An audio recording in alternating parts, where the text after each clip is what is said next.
આજે શ્રાવણ મહિનાનો બીજો સોમવાર છે। શ્રાવણનો બીજો સોમવાર ભગવાન શિવની આરાધના માટે ખૂબ જ ખાસ માનવામાં આવે છે। ધાર્મિક માન્યતાઓ અનુસાર શ્રાવણના સોમવારે ભગવાન શિવની પૂજા કરવાથી મનોવાંછિત ફળ પ્રાપ્ત થાય છે।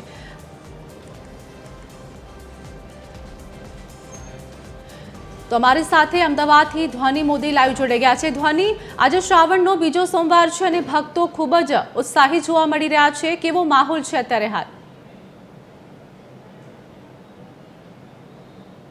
જી આરતી, શ્રાવણ મહિનો એટલે શિવજીનો અતિ પ્રિય મહિનો અને તેમાં પણ સોમવારે જ્યારે શ્રાવણ મહિનાના સોમવારની વાત આવે ત્યારે ભક્તોમાં અનેરો જ ઉત્સાહ હોય છે અને શિવ ભક્તિનો માહોલ સમગ્ર વાતાવરણમાં છવાઈ જાય છે। ત્યારે અમદાવાદમાં હાલમાં સોલા ભાગવત વિસ્તારમાં આવેલા જે ત્રિલિંગેશ્વર મહાદેવ છે ત્યાં આપણે હાલમાં ઉપસ્થિત છીએ અને જે અહીંયાની વાત કરવામાં આવે તો સામાન્ય રીતે શિવ મંદિરોમાં એક જ શિવલિંગના દર્શન થતા હોય છે, પરંતુ આ એવું સ્થાન છે, એવું મંદિર છે જ્યાં એક સાથે 3 શિવલિંગના દર્શન થાય છે। અહીંયા જે સોલા ભાગવત વિદ્યાપીઠના ઋષિકુમારો છે તેમના દ્વારા દરરોજ પૂજા અર્ચના કરવામાં આવતી હોય છે।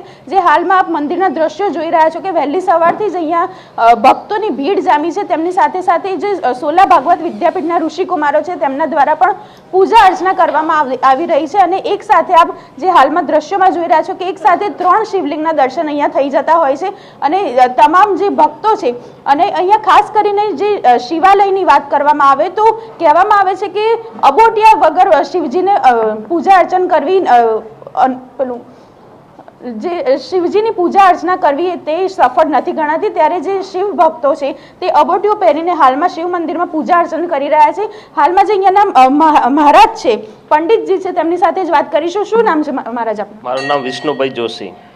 વિષ્ણુભાઈ, આ મંદિરની ખાસિયત શું છે? કેટલા વર્ષ જૂનું મંદિર છે અને ખાસ કરીને અહીંયા 3 શિવલિંગનું શું મહત્વ છે? મૃત્યુંજય મહાદેવ ત્રાહિમામ શરણાગતમ જન્મ મૃત્યુ જરા વ્યાધિ પીડિતમ કર્મ બંધને। આ પવિત્ર શ્રાવણ મહિનાનો બીજો સોમવાર છે। આ સોમવારનું પવિત્ર શ્રાવણ મહિનાના સોમવારમાં બહુ જ મહત્વ હોય છે। અહીંયા 3 લિંગ છે। એક છે ગોપાલેશ્વર મહાદેવ, એક છે રામેશ્વર મહાદેવ અને એક છે એકલિંગજી મહાદેવ, એટલે કે ત્રિલિંગેશ્વર મહાદેવ સોલા ભાગવત મંદિર। આ મંદિરની સ્થાપના આમ ગણો તો 50-60 વર્ષ જૂનું છે મંદિર અને બહુ સ્વયંભૂ, જે આ ગોપાલેશ્વર મહાદેવ છે એ સ્વયંભૂ અહીંયા છે અને આ અહીંયા દાદાજી એટલે કે કૃષ્ણ શંકર શાસ્ત્રીજી જે દાદાજી હતા એમના દ્વારા અહીંયા સ્થાપના કરવામાં આવી હતી। અહીંયા હજારો ઋષિકુમારો અહીંયાથી ભણી અને આગળ વધ્યા છે, જે ભાગવત ગીતા કથાકાર છે અને બધા ઋષિકુમારો અહીંયા ભણે છે અને આ સાનિધ્ય આ મંદિરનું બહુ મહત્વ છે। અહીંયા સ્વયંભૂ ગોપાલેશ્વર મહાદેવ છે। ખાસ કરીને શ્રાવણ મહિનાની વાત કરીએ તો આ મંદિરમાં કેવા કેવા કાર્યક્રમનું આયોજન થતું હોય છે? આ મંદિરની અંદર અહીંયા આપણે જો દર સોમવારે બરફનું શિવલિંગ બનાવીએ છીએ, દર સોમવારે ભસ્મ આરતી કરીએ છીએ, ધૂપ આરતી કરીએ છીએ, અગ્નિ આરતી કરીએ છીએ, દરરોજ ધૂપ આરતી કરીએ છીએ અને મહાઆરતી પણ રોજ કરીએ છીએ।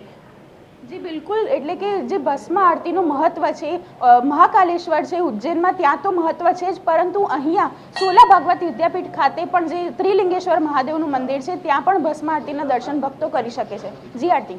જી આભાર ધ્વનિ, અમારી સાથે જોડાવા બદલ।